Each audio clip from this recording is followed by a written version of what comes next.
네, 한국산 미사일 요격 체계인 천공2를 운용 중인 아랍에미리트가 이란의 미사일 공격을 계기로 우리 정부에 천공2 포대를 계약서에 명기된 앞기보다 빨리 공급해달라고 요청했지만 정부는 난색을 보인 것으로 알려졌습니다.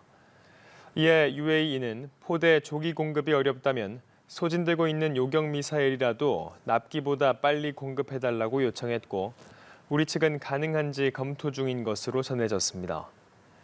UAE는 2022년 국내 방산업체와 천공2 10개 포대 도입 계약을 체결했고 현재까지 2개 포대가 실전 배치된 상태입니다. UAE에 배치된 천공2는 미국제 패트리엇 등 다른 방공 무기와 함께 가동돼 이란 미사일을 요격한 것으로 알려졌습니다. 아랍에미리트에 배치된 한국산 방공 무기 체계 천공2가 이란이 발사한 미사일을 요격한 걸로 알려졌습니다. UAE 군 당국은 2022년 국내 방산업체와 천공2 10개 포대 도입 계약을 체결했는데 현재 실전 배치된 건 2개 포대인 걸로 전해졌습니다. 최근 미국과 이스라엘의 공격을 받은 이란이 주변국 미군 기지 등을 향해 미사일 공격을 감행했을 때 UAE에 배치된 천공2도 미국제 패트리엇 등 다른 방공 무기와 함께 실전에 참가했습니다. 천공2는 탄도탄과 항공기 공격에 동시 대응하기 위해 개발된 중거리 중고도 지대공 요격 무기 체계로 한국형 패트리엇으로 불립니다. 천공2 1개 포대는 요격 미사일 발사대 4기에 레이더, 교전 통제소 등으로 구성됐습니다. 정부가 국산 미사일 요격 체계인 천공2의 유도탄 30기를 아랍에미리트에 제공한 걸로 확인됐습니다. UAE의 정치학자이자 대통령의 비공식 고문으로 알려진 압둘 칼렉 압둘라 교수는 소셜미디어에 올린 글에서 신속하게 30기의 요격 미사일을 제공해준 한국에 진심으로 감사드린다고 밝혔습니다. 이어 이 미사일들은 C-17 수송기를 통해 빠르게 수송됐다며 어려울 때 도와주는 친구가 진정한 친구라고 덧붙였습니다. 앞서 UAE의 C-17 수송기가 지난 8일 밤 대구 공항에 도착한 걸로 전해졌는데 이 수송기를 통해 천공2 유도탄을 이송한 걸로 보입니다. 중동 상황 살펴보겠습니다. 트럼프 대통령 이란 전쟁이 매우 빨리 끝날 거라고 이야기했죠. 푸틴 대통령과 건설적 통화를 했고 이란 사태와 관련해서 미국을 돕고 싶다고도 했는데요. 이 트럼프 발언의 수위가 낮아지자 국제사회 중재 움직임도 잇따르고 있습니다. 네, 트럼프 대통령의 이란 전 종전 임박 발언에 국제유가가 배럴당 $80대로 하락했는데요. 관련한 내용들 오늘 민정훈 국립외교원 교수, 이인철 참좋은경제연구소장과 함께 이야기 나눠보겠습니다. 안녕하십니까? 두 분 안녕하십니까? 예, 안녕하십니까? 이 얘기 바로 짚어봐야 될 것 같습니다. 트럼프 대통령 기자회견에서 이란과 전쟁이 매우 빨리 끝날 것 같다. 이거 문자 그대로 해석해도 되겠습니까? 글쎄 지켜봐야 되겠죠. 트럼프 대통령의 전쟁 관련 발언이 오락가락하고 있기 때문에 예. 그 부분을 지켜봐야 될 거는 좀 하겠습니다만 어쨌든 미국 최고 지도자의 입에서 전쟁이 빨리 끝날 수 있다라는 자신감 있는 발언이 나왔기 때문에 그 부분은 우리가 좀 주의 있게 봐야 된다 좀 생각하고 있습니다. 미국이 한 10일 미국과 이스라엘이 10일 한 11일째 되는 거죠. 예. 이제 어떤 대규모 물량 공세를 앞세워 가지고 이란 내 핵 미사일 시설을 무력화시키고 초반에는 어떤 최고 지도자라든지 군 수뇌부들을 폭사시키지 않았습니까?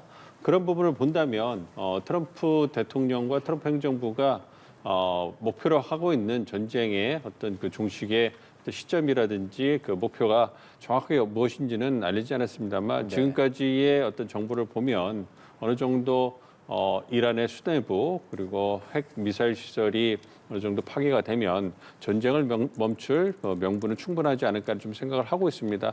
그런 부분을 고려해서 트럼프 대통령이 어느 정도 어떤 그 1차 목표에 다다른 것이 아니냐, 가까워진 것이 아니냐 그런 부분을 고려해서 전쟁이 빨리 끝날 수 있다고 얘기를 하는 거고 아무래도 이러한 그 발언을 출구 전략이 보이지도 않는데 얘기를 하는 거는 그 미국 국내적으로 유가가 많이 오르고 그에 따른 그 미국 국민들의 불만이 터져나오고 있는 부분이 이제 크게 작용한 것이 아닌가 생각을 하고 있습니다. 지금 트럼프 대통령이 계속해서 이 전쟁의 명분으로 삼는 것이 이란의 핵 무력화였잖아요.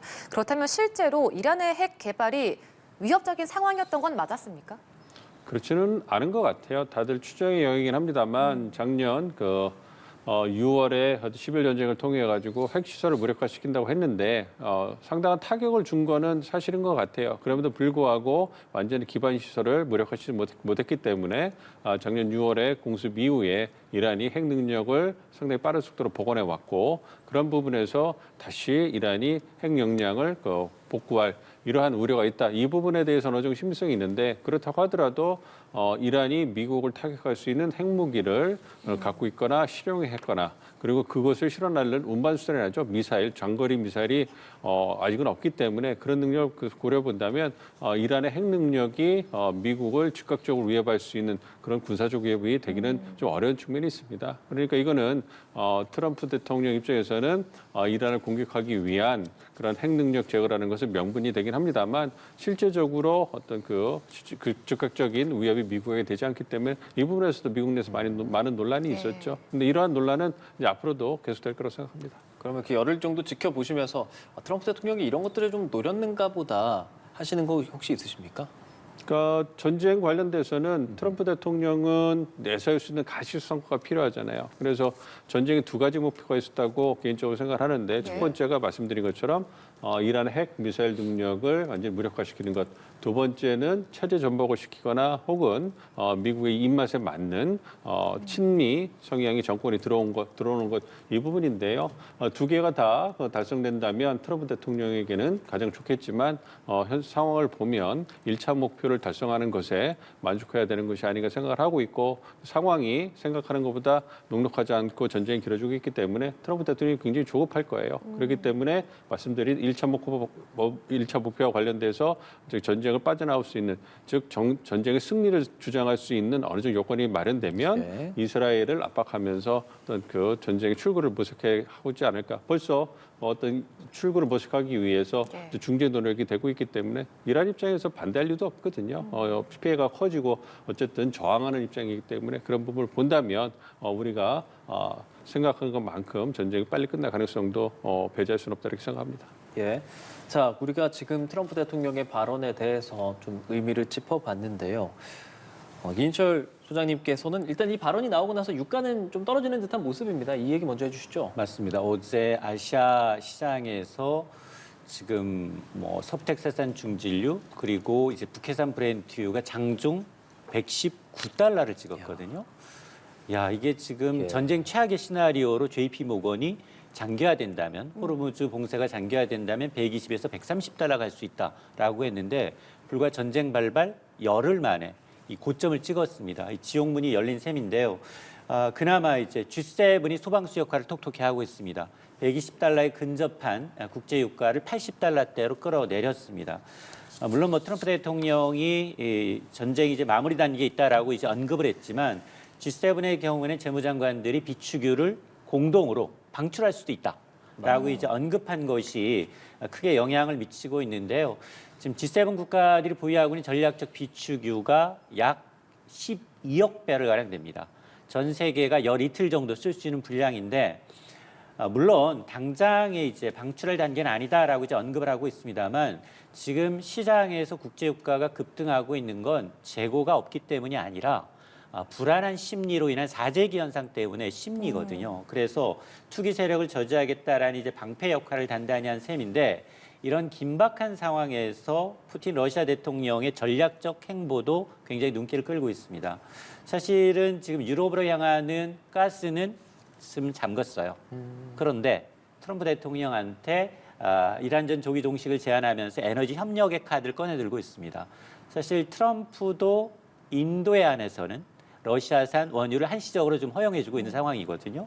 자, 그러다 보니 이를 기회로 해서 이 에너지 지렛대를 삼아서 서방의 대러 제재를 좀 무력화시키면서 중동과 유럽 지역에서 에너지 패권을 다시 되찾겠다라는 러시아가 가장 큰 수혜를 보고 있다라는 얘기가 나오고 있는데 과연 이제 국제사회 제재를 무릅쓰고 트럼프 대통령이 이 카드를 받을 것인가? 정말 푸틴의 제안을 수용해서 이란전을 조기 종식하면서 유가를 안정을 되찾을지 여부에 대해서는 연연히 좀 더 지켜봐야 합니다. 예. 그러니까 지금 우크라이나 전쟁 발발 직후에도 두 차례에 걸쳐서 최대 규모 석유 방출해서 유가 상승을 좀 억제를 시켰었는데 이번에 G7도 뭐 비축유 방출 준비돼 있다고 했지만 정말 방출될 것까지 가게 될까요? 그 가능성이 있다고 보십니까? 여기서 국제유가가 더 뛴다면 뭐 가능합니다. 왜냐하면 지금 이제 12억 배럴 이외에도 지금 민간이 보유하고 있는 G7 국가들의 이제 추가적인 비축분까지 포함하게 되면 약 18억 배럴이에요.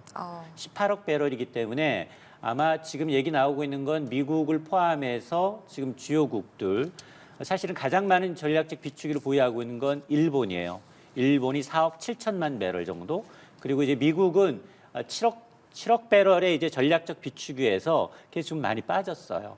야금야금 쓰다 보니까 지금 한 4억 1,500만 배럴 정도, 한 적정선이 한 60% 정도이기 때문에 가능한 한 미국 거를 줄이면서 다른 이제 국가들의 전략적 비축유를 방출하도록 할 텐데, 어쨌든 회원국들이 보유하고 있는 거 3억에서 4억 배럴 가량은 공동으로 방출하는 방안을 논의하고 있다라고 이제 외신을 통해서 전해지고 있습니다.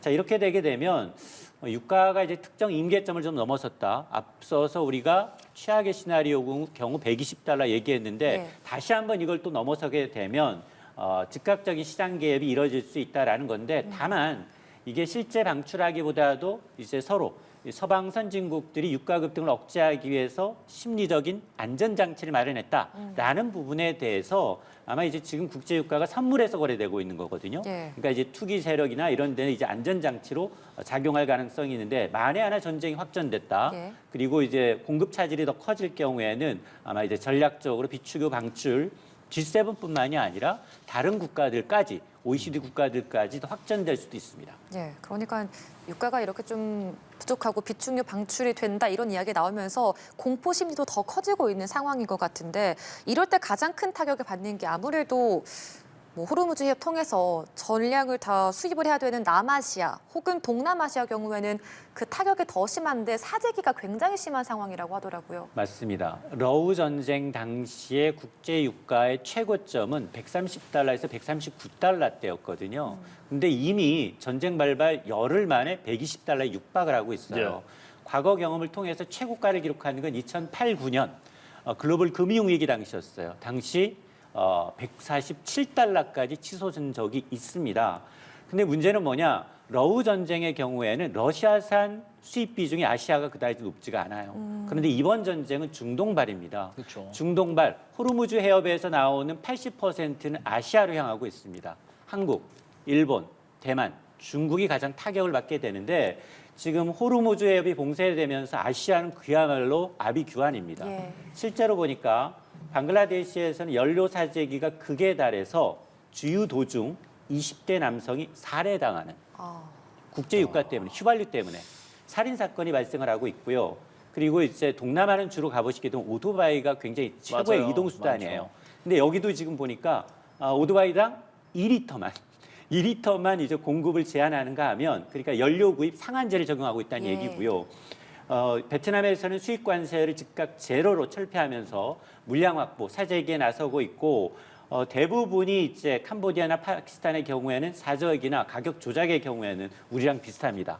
엄결하겠다라고 하면서 정말 이 유가와의 전쟁을 선포하고 있는데요. 근데 이게 임시 방편이에요. 계속해서 국제 유가가 오르게 되면 에너지, 중동산 에너지 의존도가 높은 신흥국들한테는 그야말로 이중고가 될 수 있습니다. 예.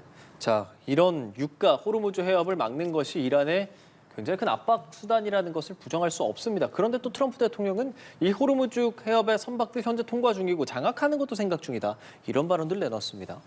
그러니까 트럼프 대통령도 유가의 변동에 굉장히 민감하게 반응한다는 걸 보여주는 거죠. 예. 호르무즈 해협을 통해서 전 세계에 어떤 원유의 한 20%가 움직이고, 특히 이제 아시아 국가들 같은 경우에는 대부분의 원유가 천연가스가 그 호르무즈를 해협을 통해서 들어오기 때문에 그 부분에서 말씀해 주신 것처럼 상당히 경제적 어려움을 겪고 있고, 그 부분이 트럼프 대통령에도 상당한 압박이 될 거예요. 그 미국 경제에도 상당히 큰 영향이 되고 있어요. 미국 경제를 보면 트럼프 대통령이 최근에 했던 신년 국정연설에서 에너지값, 그 휘발유값을 잡은 거를 대단한 자신의 성과라고 홍보를 하고 자화자찬을 했는데, 그 부분에 있어가지고 지금 일부 주에서는 갤런당 6달러에 달한다 뭐 이런 얘기가 나오고 있거든요. 그렇기 때문에 상당히 국내 정치적으로 어려운 상황입니다. 그래서 이 호르무즈 해협을 이란군이 좀 통제를 하고 있는 부분에 대해서 트럼프 대통령이 미군이 호위하거나 미군이 다시 통제를 할 거다. 이걸 통해 가지고 호르무즈 해협의 어떤 그 안전을 보장하겠다 이런 얘기를 하고 있거든요. 그렇죠. 실제로 미국이 어떤 그 완벽하게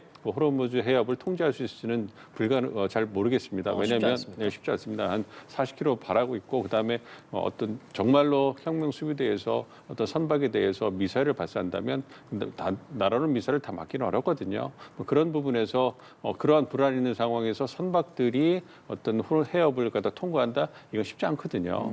그렇다면 그 심리적 압박이라든지 불안감 자체를 해소할 수 있는 그러한 대안이 될 건가 이 부분은 좀 지켜봐야 되겠습니다만 어쨌든 그 이란의 호르무즈 해협 봉쇄 조치에 대해서 미국이 보다 적극적으로 나서는 건 시장에 대해서 보다 심리적인 안도감을 줄 수 있기 때문에 그 부분에서 이제 그 의미가 있다고 보고요. 예. 특히 이제 또 이란도 이제 그 굉장히 좀 미미한 메시지를 계속 내고 있어요. 예. 그러니까 혼자서만 고립돼서 미국과 이스라엘의 전쟁에 밀리면서 이제 서서히 이제 그 백기를 들어야 되는 이런 상황을 피하기 위해서 주변 국가들도 이제 그 공격을 하고 그다음에 호르무즈 해협도 봉사하는 또 어떻게 보면 배수진을 치고서 이제 저항을 하고 있거든요.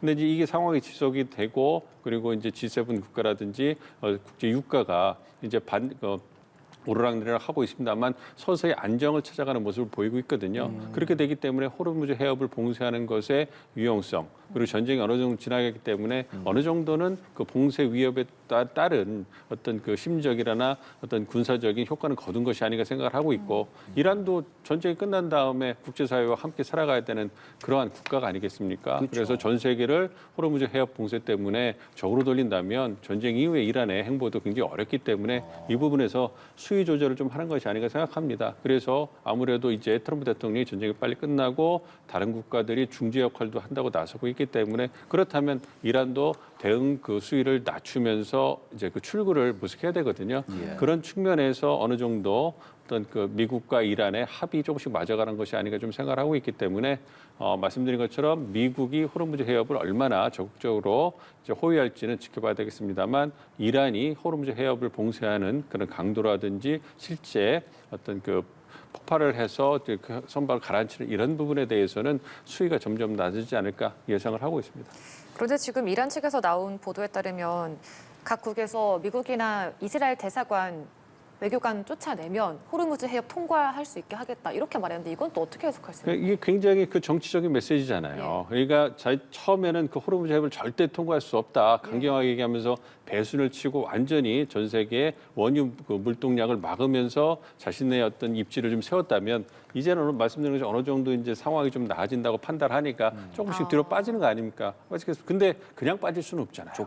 조건을 좀 거는 거 아니겠습니까? 그러니까 미국과 이스라엘이 전쟁을 일으켰기 때문에 휴전이나 어떤 종전을 한다면 그걸 명시를 해야 되고 그리고 이와 더불어서 똑같은 그래서 미 외교관을 쫓아낸다는 게 그런 거 아니겠습니까? 왜 쫓아내겠습니까? 전쟁의 명분이 어디에 있다? 미국이 있다는 거 아니겠습니까? 이런 조건을 걸면서 이제 호르무즈 그 해협의 봉쇄를 풀어주겠다 이런 얘기를 하고 있기 때문에 이러한 부분은 이란이 이 봉쇄를 풀 의지가 있다는 걸 전 세계에 보여주는 거거든요. 그러니까 뭐 이건 조건이라고는 원하면 바뀔 수 있는 부분이기 때문에 그런 부분을 본다면 어떤 세계 경제의 충격이 좀 완전히 낙관하기 좀 이릅니다만 그럼에도 불구하고 긍정적으로 좀 그 전망해도 되지 않을까 생각하고 있습니다. 메시지로 해석해봤을 때 일종의 출구 전략을 모색하는 걸로도 보일 수 있다라는 해석인데 다만 현실적인 상황을 봤을 땐 중동에 있는 산유국들은 감산 움직임을 계속 보이고 있고 그러니까 아람코에서도 2개 유전 감산하는데 이렇게 감산하게 되면 기본적으로 유가는 오르지 않을까라는 걱정을 하게 됩니다. 맞습니다. 어떻게 시각을 좀 가져야 될까요? 가장 안쪽에 들어있는 이제 쿠웨이트부터 시작을 해서 감산하지 않을 수가 없습니다. 왜냐 석유를 파내도 배가 없어서 이제 나갈 수 있는 길목이 막혔기 때문에 이미 이제 저장은 포화 상태고요. 그러다 보니까 뭐 쿠웨이트를 시작으로 사우디, 아랍에미레이트 대부분이 지금 감산 중에 있습니다. 셀프 감산에 들어가 있는 상황이거든요. 그런 상황에서 지금 사실 국제유가 100달러를 돌파했다라는 건 지옥문이 열린 셈이에요. 불과 열흘 만이고 불확실성의 초입이거든요. 아마 국제금융센터는 앞으로 유가 향방 크게 3가지 시나리오로 보고 있습니다. 첫 번째가 정말 트럼프 대통령의 얘기처럼 단기간에 끝난다라고 하면 지정학적 리스크 프리미엄이 빠지게 되면 국제유가는 단순히 전쟁 이전 수준으로 돌아갈 수 있습니다. 전쟁 이전 서부텍사산 중진류 가격은 67달러대였고요. 브렌티유는 73달러대였어요. 그러니까 60, 70달러대로 갈 수 있다라는 거고. 근데 두 번째 시나리오는 뭐냐? 분쟁이 장기화되더라도 공급망 타격이 제한적이다라는 거예요. 지금 사실은 이란의 석유시설도 한 20, 30여 한꺼번에 동시다발적으로 포격을 당하고 있는 상황인데 이것도 좀 빗나갈 가능성이 높지만 이렇게 제한적인 움직임이다 하더라도 국제유가는 70에서 90달러 선에서 움직일 것으로 보이고 최악의 시나리오는 우리가 이게 가장 피해야 되는데요. 호르무즈 해협이 완전히 막히고 주요 유전 시설이 동시에 파괴됐다. 이럴 경우에 골드만삭스는 이달 말까지 해협 봉쇄가 풀리지 않는다면 150달러도 시간 문제다라고 지금 경고를 하고 있는 상황이거든요. 문제 우리나라예요. 여기 의존도 70%거든요. 유가가 상승하면 유가는 달러를 주고 사와야 되는데 원화 가치는 전 세계에서 가장 빠르게 떨어지고 있습니다. 그러니까 이중고인 셈이어서 지금 뭐 산업별 이제 피해를 감안하게 되면 우리가 지금 그나마 수출이 좀 우리나라 내수가 부족한 가운데 수출이 먹여 살리고 있는데 수출까지 영향을 받을 수 있는 사안입니다. 네, 이런 가운데 트럼프 대통령과 푸틴 대통령이 통화를 했습니다. 그리고 나온 이야기가 러시아가 이란 사태 돕고 싶어 한다라고 이야기를 했는데 여기서 러시아가 개입한다면 또 정세가 어떻게 돌아가는 걸까요? 그러니까 러시아 입장에서도 좋고 전쟁의 주체인 미국, 이스라엘, 이란 쪽에서도 상당히 그 효용성 있는 중재자가 들어오는 거라고 말씀드릴 수가 있죠. 그러니까 전쟁의 전면전이 거의 확대가 됐고 제가 개인적으로 생각했을 때는 거의 스위스는 물량을 초반에 다 쏟아보면서 성과를 전과를 얻는데 어느 정도 집중하면서 결과가 나온 거 아닌가 좀 생각을 하고 있습니다. 그래서 미국 측 얘기가 뭐 미사일 시설의 80%가 이제 파괴가 됐고 해군력, 공군력, 뭐 기지 같은 것도 이제 정보망도 망가졌다고 했기 때문에 사실 트럼프 대통령 입장에서는 그것만 해도 빠져나와도 사실 큰 문제는 없을 거예요. 그리고 무엇보다도 하메네이와 군 수뇌부 지도부를 다 폭사시켰기 때문에 48명이 사망한 거 아니겠습니까? 그것만 갖고도 상당한 전과라고 할 수가 있죠. 근데 뭐 이스라엘이 아직 버티고 있으니까 뭐 그런 부분이 있습니다만 어쨌든 이제는 트럼프 대통령이 지속적으로 이제 종전에 대해서 이제 어떻게 보면 어떤 밑에 이렇게 토대를 깔고 있잖아요. 그런 얘기를 막 하고 있기 때문에 이제 그런 분위기에 힘입어서 이제 러시아라든지 중국이라든지 또 중동에서 또 다른 어떤 그런 맹주가 되고 싶은 터키도 이제 들어오고 이런 상황이에요. 그러니까 우리가 개인들이 이렇게 싸움을 하면 처음 막 감정이 격해가지고 막 치고받고 할 때는 옆에서 누가 그러면 화가 더 나고 그렇게 가만히 놔두잖아요.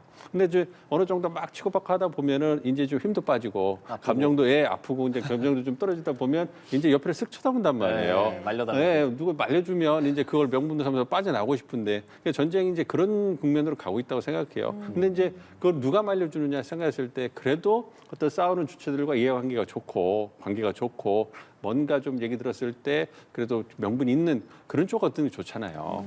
그러니까 국가들도 마찬가지인 거예요. 러시아 같은 경우에는 일단은 러시아 우크라이나 전쟁 때문에 국제적 위상이 완전히 떨어져 버렸어요.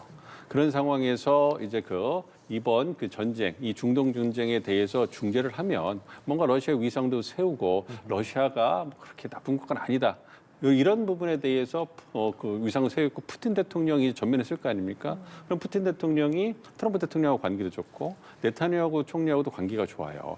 또 러시아와 이란 관계는 전략적 파트너고 계속적으로 이제 협력을 해오고 이번 전쟁에서도 어떤 정보 자산을 러시아 정보 자산을 이용해서 이란을 도와줬단 말이에요. 그리고 이란 입장에서도 그러니까 트럼프 대통령, 네타냐후 총리, 이란의 입장에서도 러시아는 상당히 유용한 중재 역할이 되는 거고 관계가 좋기 때문에 그런 부분에서 활용도가 큰 거죠. 그러니까 이제 이런 부분을 고려해 본다면 러시아가 적극적으로 들어와서 중재안도 내고 그거에 따라서 이제 의견을 조율할 겁니다. 그래서 또 이제 이란 측에서 나오는 게 이런 얘기죠. 뭐 중재하거나 전쟁을 멈추려면 일단은 추가적인 공격이 이스라엘과 미국의 추가 공격이 없어야 된다 이런 얘기를 하고 있거든요. 그 얘기는 어느 정도 출구를 위한 여러 가지 조건들을 남한리에 이렇게 자꾸 이제 다 내세우고 있는 거거든요. 그런 부분을 러시아가 잘 캐치를 해가지고 조율을 한다면 그렇다면 전쟁이 좀 보다 더 부드럽게 물론 그 와중에도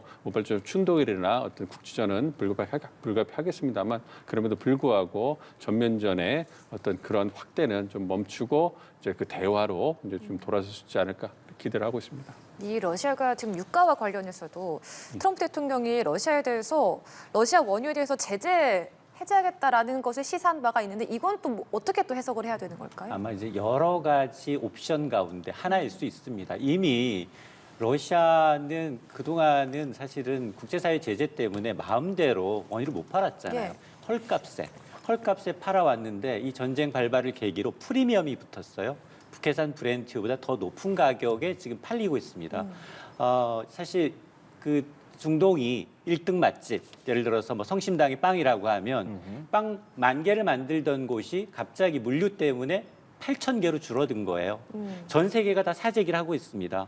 그 와중에 2등 맛집, 그동안 쳐다보지도 않았던 러시아가 오히려 반사이익을 받고 있는 거예요. 그러니까 왜냐하면 러시아가 2대 산유국이에요. 지금 하루에 1,000만 배럴 가량을 생산해낼 수 있기 때문에 호르무즈 해협 하루 물동량의 절반 가까이를 러시아가 될 수 있습니다. 이 카드를 들고서 지금 트럼프 대통령과 협상을 하고 있는 거예요. 내가 중재하겠다. 이런 거 중재해서 종전하겠다. 그러니 나에게 테러 제재 풀어주고 또 이라크 전과 관련해서 자기한테 실리될 수 있는 부분을 챙기겠다라는 거거든요. 그래서 아마 저는 이거는 여러 가지 이제 함축적인 의미가 있다고 봐요. 네. 트럼프가 이 카드를 받으면 동전의 양면이에요. 그쵸. 단기적으로는 국제유가가 좀 떨어지겠죠. 당연히 뭐 중동산과는 조금 차질은 있어요. 원유의 좀 질은 좀 다르지만 그럼에도 불구하고 수급상 절반 정도를 메꿔준다고 하니 당장 이제 이 휘발유 가격이 떨어지는 이제 이점은 볼 수 있겠지만 그럼에도 불구하고 다국적 이 연합 이제 유럽연합과의 어떤 관계부터 시작을 해서 이라크전과의 어떤 관계 이런 걸 감안하게 되면 쉽사리 받을 수 있는 카드는 아니에요. 나중에 그 후폭풍을 누가 받느냐? 결국은 트럼프 대통령이 결단하게 되면 트럼프 대통령 모시기 때문에 아마 저는 이거는 여러 가지 카드 중에 하나다라고 생각합니다. 하나만 말씀하실까요? 좋은 포인트고 굉장히 설득력 있는 주제인데요. 그 부분에서 이제 그 미국과 러시아의 관계를 좀 부연 설명드리고 싶은데요. 예. 그러니까 말씀해 주신 거는 미국이 단기적으로는 러시아를 활용하는 것이 어떤 유가라든지 전쟁을 어떤 출구를 마련하는 데 도움이 되지만 좀 더 좀 길게 보면 우크라이나 전쟁이라든지 러시아의 영향력 이런 부분에서 좀 그 미국이 좀 우려할 부분이 생길 수 있다 이런 말씀을 해주셨는데 예. 이 부분을 좀 다르게 생각을 해보면 예. 트럼프 대통령 입장에서는 우크라이나 전쟁을 빨리 끝내고 싶어 했고 그거와 더불어서 유럽에서 경제적 이익을 확보하고 싶어 했어요. 그렇기 때문에 러시아와 손을 잡고 전쟁을 빨리 끝내려고 하고 있단 말이에요. 거기에 이제 나토 동맹들과의 관계가 중요한 거 아니냐 이렇게 얘기를 하는데 만약에 트럼프 대통령이 러시아와 나토를 딱 이렇게 저울에 놓고서 경제적 이익이 많이 가는 부분에 손을 들어준다면 이런 면은 우리가 좀 다른 전망을 할 수가 있습니다. 나토 동맹들과의 관계도 관리는 하지만 어떤 그 러시아와의 관계에 중점을 두고 전쟁을 빨리 끝내고 또 이제 그 에너지 안보 측면에서 러시아와 손을 잡고서 유럽 에너지 지배력을 미국이 확보할 수도 있고 광물을 갖다가 러시아산을 또 확보할 수가 있거든요.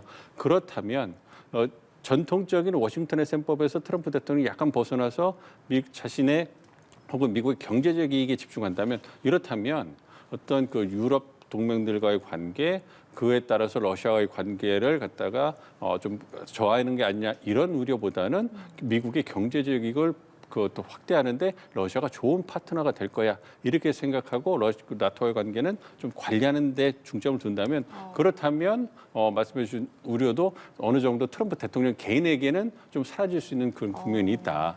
그래서 그런 부분을 고려해 본다면 미국과 러시아 즉 좀 더 정확하게 말씀드리면 푸틴 대통령과 트럼프 대통령의 이해관계를 충족시키는 상당히 좋은 꿀 결합이 될 수도 있다 이렇게 말씀을 드릴 수도 있겠습니다.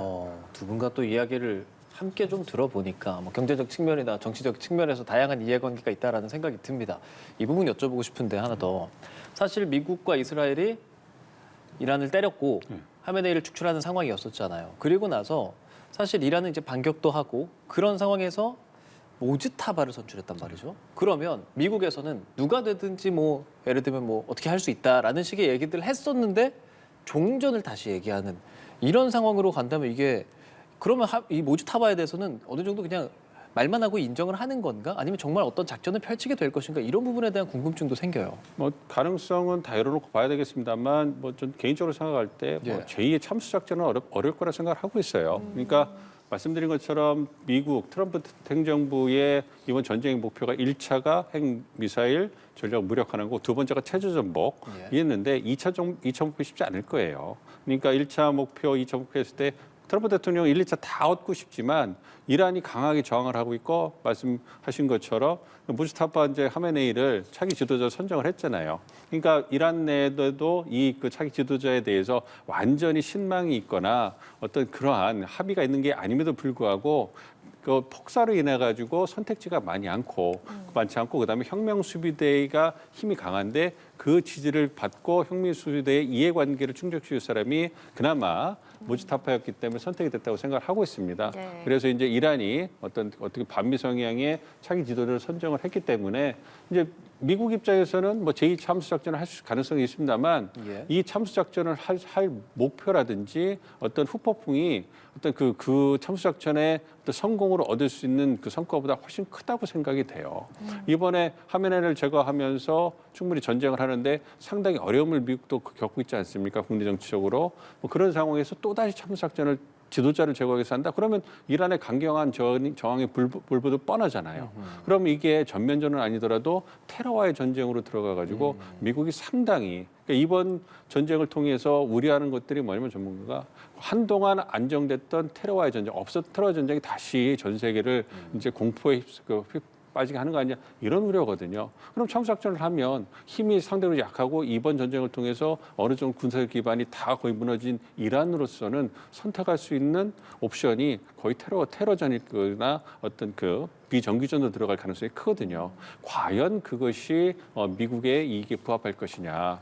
이런 부분을 고려해 본다면 제가 생각할 때는 트럼프 대통령이 마음에 들지는 않겠지만 그래도 이제 이 차기 지도부가 어쨌든 그 차기 지도부도 반미 반서방이지만 이 전쟁을 마무리를 해야 될 거 아닙니까? 그래서 현실적으로 뭔가 조율하는 그래서 출구를 찾는 선택을 할 거라고 좀 보기 때문에 참수작전의 가능성은 크지 않고 그럼에도 불구하고 예. 참수작전 얘기를 하는 거는 그 반미 성향을 좀 버리고 그 차기 지도부가 미국과 이스라엘에 대해서 보다 유화적인 제스처를 취해가지고 출구를 만들고 관계를 유지하자 이런 측면에서 압박하는 것이 아닌가 생각하고 있습니다. 그렇다면 이 모스타바가 세습된 것과 관련해서 이란 측에서 좀 보자면 이것이 또 하나의 뭐 강경파를 내세운 협상 카드로 뽑은 것인지 아니면 진짜로 강경하게 나가겠다라는 의미인 건지요. 이란 측에서는 지금 어떤 생각인 걸까요? 다양한 그 해석이 가능합니다만 뭐 중동 전문가들 얘기를 들어봤을 때 가장 그 설득력 있는 분석은 그렇게 대안이 없다라는 거예요. 그러니까 혁명 수비대라든지 강경파가 어떤 온건파보다 좀 특수한 상황에서 자신들이 이해관계를 보다 더 반영을 하고 내부 결속을 이끌 수 있는 인사는 보다 강경파가 들어와야 되는데 이 강경파의 대안으로서 무스타파가 가장 좋다는 거예요. 왜냐하면 다른 분들이 많이 돌아가셨기 때문에 도저히 대안이 없다라는 겁니다. 그래서 최적의 선택은 아니지만 최선의 선택이다 이렇게 말씀을 드릴 수 있는 거고 어쨌든 이번에 차기 지도자가 선출이 되면서 이란이 내부 결속을 할 수 있는 그런 모멘텀은 만들어졌어요. 물론 추후에 어떤 다시 신정 체제가 세습된 거에 대한 이란 국내 정치적인 어려움은 있을 수 있겠습니다만 단기적으로 내부 결속을 통해 가지고 이제 그 전쟁을 끝내려고 할 거기 때문에 그렇게 이란 내부의 상황으로 본다면 최선의 선택을 했고 한동안 내부 결집을 통해 가서 전쟁을 일단 끝내고 보자. 그리고 힘을 기르는 국면으로 들어가야 되겠다. 이런 판단을 할 가능성이 크지 않을까 생각합니다. 저희가 계속 얘기하는 것처럼 결국에 이란은 이 유가라든지 유류 이런 것들을 계속 손에 쥐고 있는 상태이기 때문에 그런 얘기들을 계속 펼치고 있고 다만 출구 전략을 어느 정도는 모색하고는 있습니다만 실질적으로 어려운 것들 아까 말한 유가인데 그게 그냥 유가뿐 아니라 항공, 해상에도 직접적인 영향을 미치니까 이게 세계 경제 곳곳에 지금 영향을 미치고 악영향이 되지 않습니까? 맞습니다. 지금 그 유가 급등에 가장 이제 이 영향을 받고 있는 항공주들이에요. 예. 항공주는 일단은 비행이 중동 지역 운항을 이제 중단하다 보니까 항공주들 좀 심각한데 또 유가가 오르는 것도 문제입니다. 항공유가 많이 오르게 되면 지금 최근 일주일 새 국제 유가가 한 30% 가까이 올랐거든요. 이러면 대한항공의 경우에 연간 1조 4천억 원 가까운 추가 손실이 우려가 됩니다. 여기다 뭐 석유화학업계는 지금 중국과 저가 경쟁하고 있는데 지금 국내 최대 에틸렌 생산 지역이죠. 여천 NCC 납타 분해 시설이 일단 공장 일부 중단을 이제 선언을 했고요. 더 큰 문제는 반도체예요. 반도체는 24시간 공장이 돌아가야 돼요. 한 개의 이제 소재가 떨어져도 수급이 안 돼도 공장 전체가 멈춥니다. 근데 여기에는 반도체 이제가 굉장히 이제 고온의 반도체를 냉각하는데 웨이퍼 냉각에 필요한 이제 헬륨 가스 아마 화학 시간에 배우셨을 텐데 수소 다음 수헬리베 헬륨이라는 가스가 있어요. 이게 아마 이제 목소리를 변조하거나 이런 데 쓰이는 이 헬륨 가스가 중동산 의존도가 거의 90%인데 이게 대체 지역이 별로 없어요. 그런데 이게 지금 가스다 보니까 재고가 많지가 않습니다. 근데 이게 이제 호르무즈 해협 봉쇄로 공급망이 완전히 중단되다 보니까 지금 24시간 돌아가야 되는 반도체 공장에도 장기화되면 문제가 생길 수 있다는 얘기거든요. 이 반도체가 문제가 생긴다? 수출 멈추고요. 증시 멈추고요. 네. 그리고 뭐 무역 수지부터 시작을 해서 모든 이 기관 산업이 다 이제 멈추기 때문에 이번 중동 사태가 단순히 어떤 유가의 상승을 넘어서 에너지 비용 문제, 공급망 문제, 글로벌 수요까지 복합적인 산업 전반의 리스크로 작용할 수 있습니다. 예, 그래서 이번 중동 사태와 관련해서 우리 정부가 비상경제점검 회의를 열었습니다. 가장 급한 기름값과 관련해서는 금주부터 최고 가격제 시행하겠다고 했는데 이게 무엇인지 그리고 바로 그럼 기름값에 반영이 되는 건지 좀 궁금한데요. 일단 기름은 주 후반 이거 나오고 난 다음에 넣으세요. 제 생각. 예. 기름은 이제 빨리 넣지 마세요. 이번 주 버스 타야 되겠네요. 예, 맞습니다. 이번 주 후반에 넣으시면 기름값이 제 추측이에요. 예. 리터당 100원 이상 내려갑니다. 일단은 이제 이 대통령이 주문한 게 크게 세 가지예요. 첫 번째가 석유 가격 최고 가격제를 신속하게 시행하라. 이번 주 시행하겠다라고 얘기했기 때문에 아마 산자부가 오늘 내일 이제 타이밍을 저울질하고 있고요. 이거는 사실은 국가가 비상사태일 경우에 국가가 나서서 가격 상한제를 정할 수 있습니다. 석유사업법 23조를 근거하고 있는데 위반할 경우에는 2년 이하의 징역, 2천만 원 이내의 벌금에 처할 수 있기 때문에 그렇다면 문제는 어떻게 할 거냐? 과연 정유세 가격을 지정할 건지 주유세 가격을 지정할 건지가 문제잖아요. 우리는 주유소 가격 지정했으면 좋겠지만 여기는 알뜰 주유소도 있죠. 인건비도 있고요. 임대료도 차이가 나기 때문에 주유소 가격을 통제하기보다는 정유소가 주유소에 공급하는 공급 가격을 컨트롤할 가능성이 높은데 그러면 공급 가격의 상한선을 두게 되면 적어도 2주 단위로 지역별로 그리고 유종별로 가이드라인 상한을 정하겠다는 겁니다. 그래서 그 상한선을 반드시 지켜야 하는데요. 여기에다가 두 가지가 더 있어요. 정부가 지금 전략적 비축이 208일 가운데 열흘분 2천만 배럴을 풉니다. 타이밍을 보고 있어요. 또 하나가 뭐냐? 또 하나가 지금 유류할증료예요. 지금 이제 석유에 대해서 휘발유에 대해서는 유류할증료 7%를 깎아주고 있고요. 경유와 LPG에 대해선 10% 정도 할인해주고 있는데 이거 시행령만으로도 최대 37%까지 할인폭을 키울 수 있습니다. 그러니까 이 세 개가 조합이 되면 저는 적어도 이제 휘발유 가격이 전쟁 수준 이전으로 돌아갈 것으로 보거든요. 그러면 휘발유 가격 1,700원대 1,700원, 800원대까지 내려갈 수 있기 때문에 물론 이걸 하나씩 처음에는 이제 이 최고 가격 상한제부터 먼저 시행을 하고 추이를 보면서 두 번째, 세 번째 카드를 넣을 수도 있고 아니면 처음부터 세 개를 한꺼번에 내놓을 수도 있는데 전 전제할 가능성이 좀 높아 보이니까 가능하면 기름은 조금 늦게 놓으시는 것이 유리합니다. 자, 이렇게 오늘 중동 대담이라 짧게만 듣기는 해야 되는데 기름은 뭐 후반에 넣는다라고 해도 그럼 하이닉스랑 삼성 어떻게 해야 되냐 이런 생각 하시는 분들 많습니다. 증시가 지금 워낙에 난리잖아요. 어떻게 좀 답해 주시겠어요? 저는 앵커님한테 물어보고 싶어요. 5만 원대 삼성전자를 팔지 않고 갖고 계시거든요. 야수의 심장을 갖고 계시다면 정말로 지금 참여를 하는데 지금 야수의 심장이 너무 많아요. 한국 증시의 지금 이제 신용융자라고 해서 증권사에서 빌린 돈이 33조 원입니다. 6개월 만에 10조 원 넘게 늘어났고요. 이것도 부족해. 직장인들 마이너스 통장 쓰고 있어요. 네. 이게 닷새 만에 1조 3천억 원 늘었어요. 비투가 너무 심하죠. 마이너스 통장은 안 쓰죠. 안 쓰죠. 안 쓰죠. 예. 네. 정말로 이거는 이렇게 하루에 지금 한국 증시가 어떤 날은 세계 수익률 1위예요. 예. 어제 세계 수익률 꼴찌였어요. 오늘 다시 개장하자마자 지금 5% 넘게 코스피 매수 사이드카가 발동을 하고 있습니다. 이렇게 변동성이 큰 장세는 역대 없었어요. 이럴 때는 전쟁은 예측의 범위를 넘어섭니다. 대응의 영역이거든요. B2는 100전 100패예요. 여기서 뭐 삼성전자, SK하이닉스 제 주위에도 15만 원 가면 사야지라고 했는데 어제 17만 원까지 떨어졌고요. 지금 다시 18만 원, 19만 원대거든요. 그러니까 저는 이제 떨어질 때 정말로 남은 여윳돈이 있다면 분할 매수하는 거는 저는 추천을 드립니다. 예, 예. 그럼에도 불구하고 이거를 뭐 예를 들어서 이제 빚을 냈다거나 레버리지 투자 한꺼번에 나는 지수 상승의 2배를 먹겠다 이런 데 투자하는 건 굉장히 위험합니다. 예. 자, 짧게 마지막 질문 좀 임 교수께 드리고 싶은데요. 저희가 일단 전제 상황은 다 이야기를 좀 했는데 이번에 이란전에서 UAE가 이란 공격에 맞서서 천궁을 사실은 실전 배치를 했어요. 저 공군 미사일 사령부에서 장교 생활을 했었거든요. 천궁 부대도 저희 예하에 있었는데 이번에 실전에서 거의 90% 요격이 돼서 거의 팩2 뭐 이런 것도 팩3랑 맞먹을 정도의 요격률을 보였다. 상당히 자랑스러울 생각할 수 있는 부분이죠. 그렇습니다.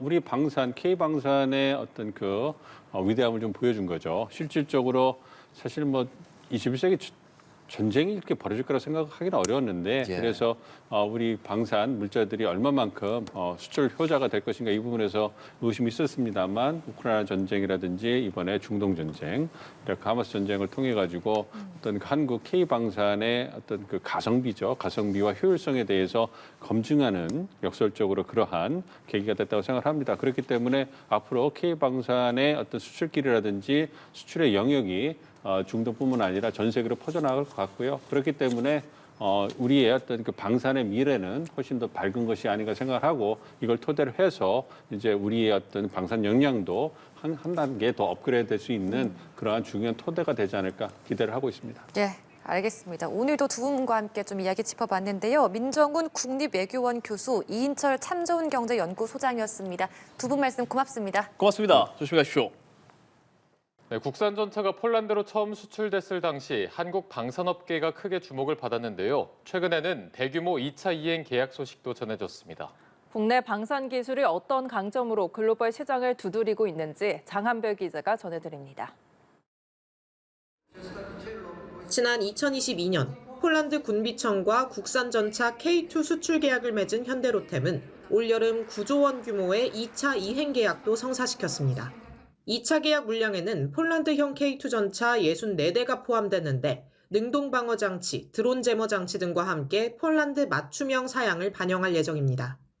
특히 폴란드 업체에 생산 및 유지 보수 정비, MRO 기술 등을 이전해 현지 전차 양산을 토대로 유럽의 생산 허브를 구축하고 제3국 시장 진출을 시도하겠다는 전략입니다. K2 전차 강점으로 꼽히는 건 우수한 사격 명중률과 기동성. 지난해 카타르 연합훈련에 나섰던 K2는 국내에서 시험할 수 있는 최장거리를 훌쩍 넘겨 5km 거리에 있는 표적을 명중시킨 바 있습니다. 유기압 현수장치 등을 통해 야지에서 문제없이 움직이고 오르막에선 미끌림 없이 주행하는 등 기동성 부분에서도 폴란드 군 관계자들의 큰 호응을 끌어냈다는 설명입니다. 동유럽과 중동 등 추가 해외 수출을 통해 국정과제인 K방산 글로벌 4대 강국에 진입할 수 있도록 최선의 노력을. 최근 세계 곳곳에서 군사적 긴장감이 다시 감돌자 국내 방산 기업들은 갈고 닦아온 기술력을 바탕으로 기회를 잡았습니다. K2 전차를 비롯해 한화 에어로스페이스의 다연장 로켓 천무 공급, LIG 넥스원과 하나 시스템의 천궁 개발 사업 등 굵직한 소식들이 연이어 터져나오고 있는 상황. 국내 5대 방산 기업들은 상반기에만 2조 3천억 원의 영업이익을 올려 이미 지난해 실적의 80%를 달성한 만큼 올해 연간 실적도 눈여겨볼 부분입니다. 이 가운데 최근 정부 역시 중동 지역 국가 정상들과 접촉하며 방산 분야의 협력 강화를 강조하고 있습니다. 민관의 노력을 지지대 삼아 K방사는 세계 시장을 목표로 순항을 이어갈 것으로 보입니다. 연합뉴스TV 장한별입니다.